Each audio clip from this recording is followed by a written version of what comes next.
Hello and welcome to episode 220 of the Veeam Community Recap. Wow, that's a big number. Still, it's actually one bigger than last week. I am Rick Vanover, the Ricktron, and I'm at home, but we're doing the call early today due to some upcoming situations. Madalena's back in the normal base, so we'll call this somewhat normal circumstances. How are you doing today, Maddie? Good day, Rick, or very good morning, Rick, and good day, community. I am doing well, when everyone says summer, things are getting slow and there's not a lot to do. Guess what? Not for the Mm, community team. mm. I was actually yesterday catching up with Safia, and we were going through a bunch of projects we are working on, and we were like, oh, we are not doing anything this summer. It's not busy at all. And she was like, well, that's normal for us. Every summer is the same. So busy. That's the short answer, if you want. Busy.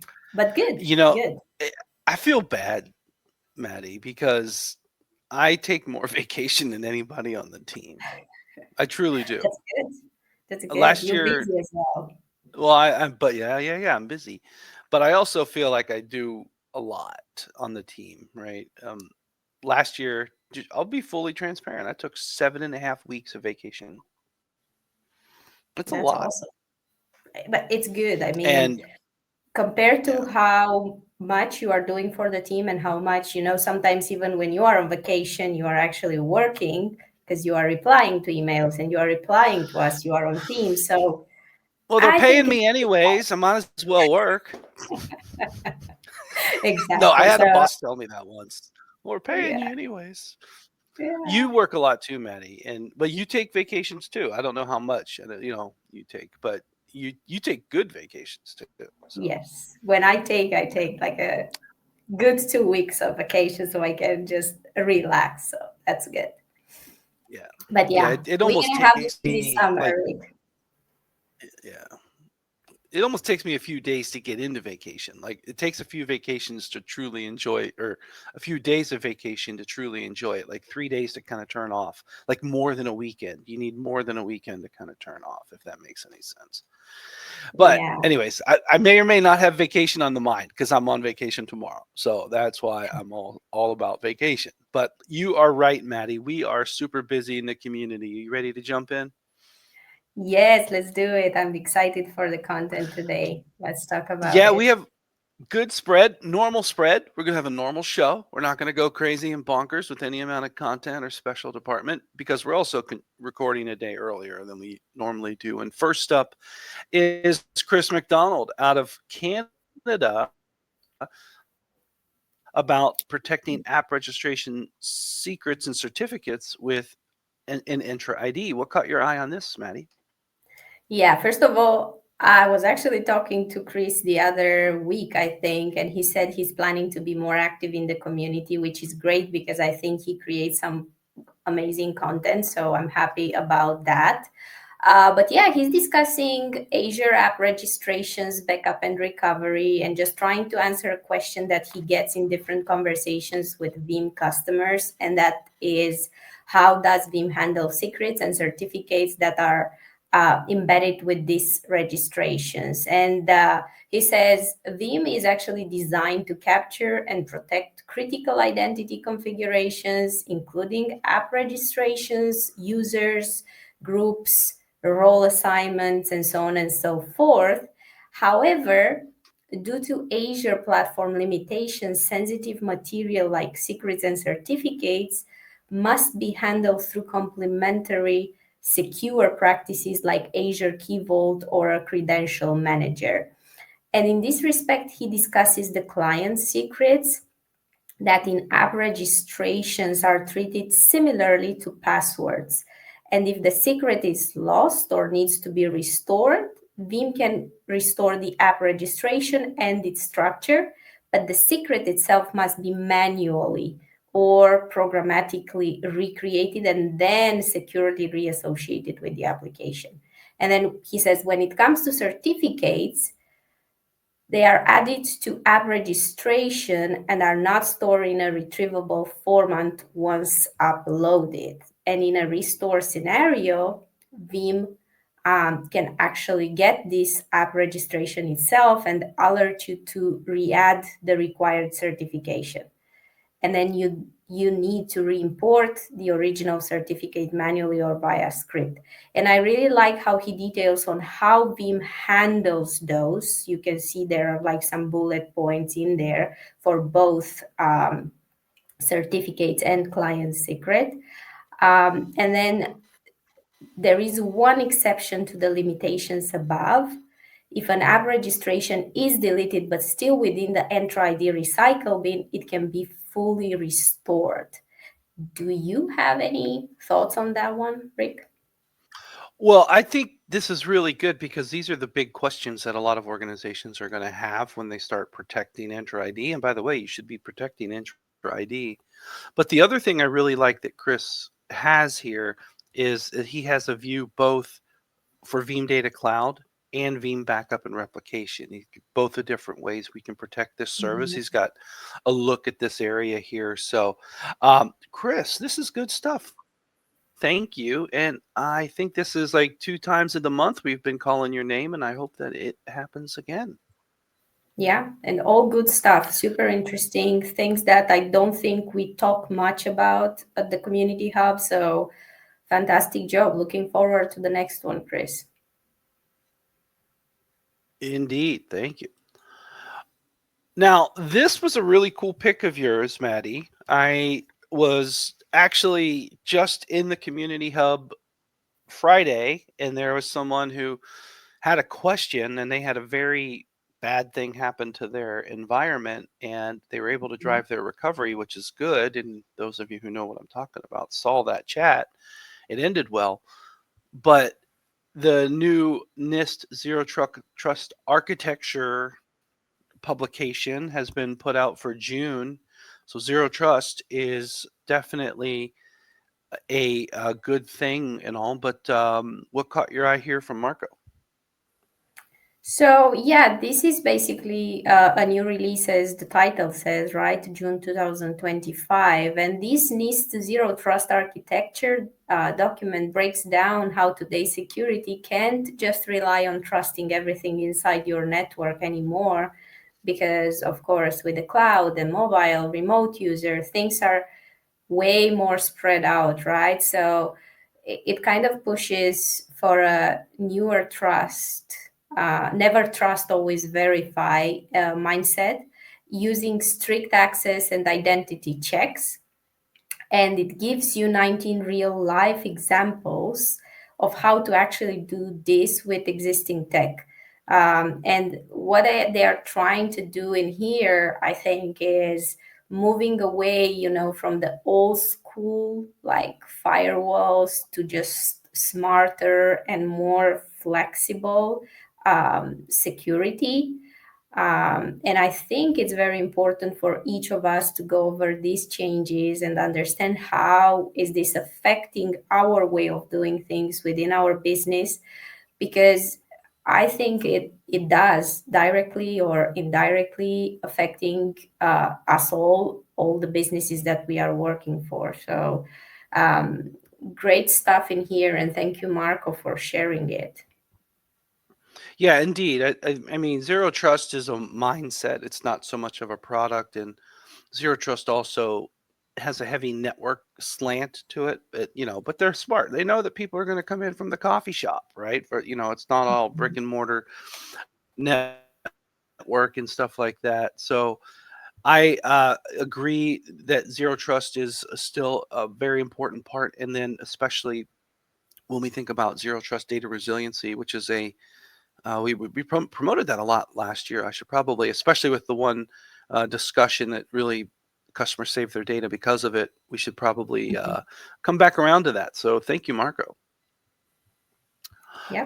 All right, last up. This is a great name that we've not called in a long time. Jan Perez. I think I'm doing that closer to correct. Jean. And I think Gian. Thank you. Julia always gives me the business when I try with the Brazilian names. She'll be like, "You are doing it so wrong. You got to get it right." But you had it a lot better. She gave me the business. I'm telling you, she did. That's good. You Let's are take a learning. look at. Great. I'm trying. I'm trying. All right, So yeah, Gian, I what caught know. your eye here, man? I know this is a little bit older if you look at the date, but I don't know how I missed on it. But now that I saw it and I went over it, I thought, it's really worth mentioning it in the recap because Jean discusses how Veeam is, like he starts by saying, Veeam is a good solution for organizations adopting hybrid or multi-cloud strategies because it kind of delivers consistent, scalable, secure protection, and it has this agnostic approach that ensures the backups are automated, immutable, ready for seamless recovery. So that's kind of what he's starting with, and the message in there is um, modern infrastructure, of course, it would demand modern protection. So that's what the Veeam solution is. And then the part that I really like is how organized is that table where he shows what workloads Veeam can protect when it comes to AWS, Azure, and Google Cloud. And I think this visualization is really great, and it's for people that they are a little bit lost in what is Veeam protecting, when it comes to these clouds, public clouds. So great job in there, and thank you for sharing that with us, Jean. And looking forward to see more from you. Yeah, I do love this chart. I'll put it in the comments later, but it's kind of an academic thing. But we also never forget our Kubernetes and containers world. So EKS, AKS, and GKE would be an additional container service that are also protected by Veeam products. It's not Veeam Data Platform. It's an extension for the Kubernetes product, but I'll put that in there. But good stuff. Thank you. See if I got it. See how I do. Thank you, Jean. Perfect. I All think right. you're gonna be happy with that. All right. Julia approved. That's what I want. All right. Okay. Sorry, friends. I'd have fun with this. I truly do enjoy the recap. All right. Next up, we have the Vanguard blog spotlight. And big clap for Ben. This one's cool. Madalena, what caught your eye on Ben Harmer's newest blog? Well, first of all, I like how Ben starts on a positive note saying, hey, SureBackup is a great way to verify the integrity of your backups. It's providing assurance that your data is recoverable whenever you need it. But then he goes like, sometimes, something unexpected happens and it's causing the job to fail. And he says there is one error message in particular that bugs him. And he says, it just raises more questions for me than answers. And there you go. You can see it there in the print screens. And the main issue with the error, he says, the error message is that, it just provides no insight as why a heartbeat wasn't received. And he's like, was that a BSOD? Is it like a frozen boot screen? Is it something else entirely? So then he thought about it and he's like, what can I do about it? What would be the solution? And here he comes with a solution. So he uses he calls it a hidden gem in vSphere. It's the ability to basically take console screenshots of VMs, and he writes a PowerShell script that automatically grabs snapshots of VMs during SureBackup jobs. And, these images give you a picture of what happened. So you can see whatever happened, basically, if the VM got stuck or there is a blue screen or it didn't boot or whatever else, fail you get in there. And it just grabs the screenshots at intervals. And the good thing is that it's fully automated and stores all these print screen for review. It's he says it's kind of like giving eyes to your backups. And he says this is just a workaround for now, And he kind of hints that it would be interesting to see that the feature for Veeam to build in natively in the future. So let's see if our R&D team is going to take action. I don't know now if Ben put this as a request on the R&D forums or on the ideation at the community hub, but if he hasn't, maybe he should. So this way we're gonna have R&D team looking at it. But fantastic job in here. Really enjoyed this article, Ben. Yeah, this is absolutely fantastic. And this is the output here where you can see there's several different, looks like some containers, a jump box, and then the one that's giving them the problems. You can clearly see that one had the problem, right? But the Mm-hmm. other 7 were working out great.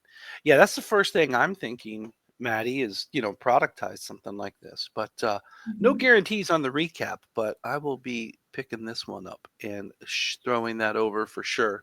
And then here's the full script that you can see. Ben has that linked as well. Thank you, Ben Harmer. That is truly fantastic. Totally. All right. Changing over to special department news. All right, see if I can say this right. Coming up Wednesday on 2nd of July, we have Jos and his friends are going to host the Netherlands meetup. This one looks like a good one. Good to see Object First, and then Rob, our systems engineer, partaking as well. Yeah, maybe you can just translate it a little bit so we can see what is he talking about in that. But yeah, we haven't had in a while actually a VUG Netherlands event, virtual event, because we haven't really had any, very long time in person. But it's great that Jos took the initiative, and it's great to see Object First as well, the friends uh, taking part of this. So thank you, Object First. Thank you, Walter. Thank you, Rob. Um, and yeah, what are they going to talk about? I can see V13 beta, Veeam appliance, and I'm sure there's going to be some OTB stuff, Hmm. latest insights and developments. So, and there's a Lego, of course. Yeah, that's got my eye for sure. Yeah, I think for it's sure. cool to talk about. There's so much to talk about with the Veeam software appliance. So I think that will absolutely fill the agenda for sure. So definitely still time. That's a week ago from or week from today's recording. So still time to join. Yeah, All right. definitely. I think it's going to be cool. Next. Yeah, I think so. Thank you, Yost, for re-engaging that. And the one day later, on the 3rd of July, the Cloud Native show with Jeff and Michael, they're talking about the learning curve. And this is going to be a series. Just wanted to make Mm. sure. I think it's going to be, they are planning for like a monthly show. It's going to be all things cloud. So it's not going, I know you guys know Jeff talking Kubernetes all the time, but this is going to be all things cloud. So what they are trying to do is to go over different topics every month, and this is going to be hosted on Michael's YouTube, so it's not going to be, yeah, there you go, it's going to be on his YouTube. It's going to be a little bit more independent than what we used to do on GoToMeeting. So if you plan to attend, yeah, it's just a little bit of different organization, but I think it's going to be interesting. And what they are planning to is just like also kind of taking your opinion. So if you have any topic in mind that you would like to discuss or hear about, just put it in the Kubernetes corner, because that's where Jeff is a leader. So he's going to check it out. Michael is also checking it out. So just put your ideas in there, and they're going to look into it, and they're going to just make a show around the subject that you are interested in. So I think that's going to be cool. I can see there are already 17 people registered. There is still time, a weekend a bit. So yeah, all the reasons to attend this one. Yeah, I think it's also cool just taking it to a new channel. So going to Michael's YouTube. I think that's really cool because he has got a great reach, and then it's also just a lot more casual, so it's a little bit more Mhm. approachable. So no, I think that's good stuff. Thank you, Jeff. Thank you, Michael. Thursday, July 3rd, and maybe we can even sneak in the embedded replay after that in the upcoming recap. For All sure. right. Now, Madalena is back with the blog of the month. I thought, again, already, still, I forgot we were talking about the recent winners. No, we only do this once a month, and we've got a good list to choose from this month. Yeah, absolutely. Really good. And as you can see, there are like at least 4 people in there that don't have the badge yet. So, Mm. um, and I voted, and I can see how many votes are in. I only posted this last night, and there's a lot of engagement, a lot of votes in. I think already like 16, 17 votes in, Oh, which good. is I need to really, vote. I haven't voted really good. yet. I'm not logged in. I haven't even had a Yeah, cup of coffee, but I will vote. I promise you, Maddie. I please will vote. do. So let's vote. Let's give a badge to one of these guys. All It's right. great content. Thank you guys Awesome. for being awesome month after month and sharing amazing content with us. You keep this community going, so you are the rock stars of it. Speaking of keeping the community going, holy buckets. We're recording a day early, Maddie, and we're 166. What is going on? Mhm. Well, the community's going on. Yeah, I think Thank exactly you, what I was Sophia, for mentioning. preparing this. I wonder if she's frustrated. Ugh, it's a lot of work. Well, if you're gonna ask her, she's gonna say That's an no. You interesting know, username. yeah, that looks more like a password to me, but okay. No, yeah, I love her like that. She's nice. Yeah, yeah. I don't know what to do with that. All right. Coolest users. Tucker Chops 1, Dome, Voodoo, and Max a Creator. And it's funny. I let Sophia pick the coolest usernames and the Alfred's pick. They're completely subjective, and then I never know what she's gonna have. But peanut butter and jelly, or just peanut butter jelly, is Alfred's pick. So you have a badge coming your way. That's a funny username, Maddie. Not gonna lie. Indeed, not very technical, but yummy for sure. Yeah, Maddie, thank you so much for prepping up the content. Thank you, I just Rick. Thank you for taking the time to do this so early. I don't mind doing it at 6 a.m. I mean, I get up. I usually wake up in the summertime. I wake up at set my alarm for 7:30 in the morning. I just set it for 5:45, so it's not that much different. Um, but Maddie, I just realized I'm out on vacation. What are we gonna do next week? And we have a U.S. holiday on the Friday, so it's kind of a trap week next week. So I'm I not sure. noticed. Hmm. Well, Hmm. let me think about. Yeah, we'll think about it. We might take a break. I don't know, but we no one knows. We'll see what next week has. But thank you so much, Maddie. Absolutely. All right, everyone. We will see you on a upcoming episode somehow, some way. I don't know which way it will go, but other than that, have a great weekend, everyone.